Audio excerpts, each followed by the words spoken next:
Good evening. Plans to reopen a huge mine on the outskirts of Plymouth have been put on hold because of the spiralling costs of materials and fuel. The tungsten mine at Hemerdon would have been the third largest in the world and created hundreds of new jobs as well. The owners are now looking at other ways to restart the operation.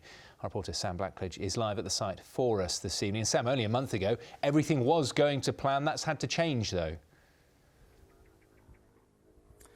Yes, Jonty, it certainly seemed as if it was full steam ahead for this project, which is why today's announcement came as such a surprise. It was only back in March that our cameras were way down there inside this vast and cavernous tungsten mine, hearing from the owners about their exciting plans, which include restarting mining possibly before the end of the year. But it feels as if that has all now been put on hold. Let's just take you back a few weeks first of all, and we can hear now from James McFarlane. He's the managing director of Tungsten West. Here's what he had to say to us back in March.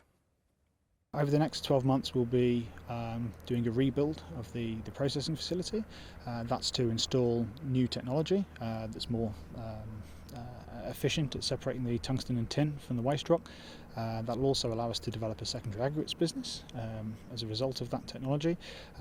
Beyond that, then we'll start mining again in earnest, and you'll see a lot more equipment in the pit behind me.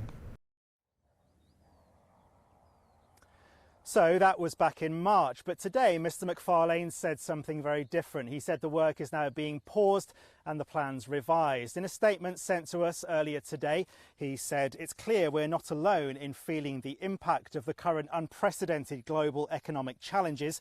Whether mines around the world are in production or in development stages, rising costs are having an impact. However, we're extremely well positioned to minimise our exposure to these factors."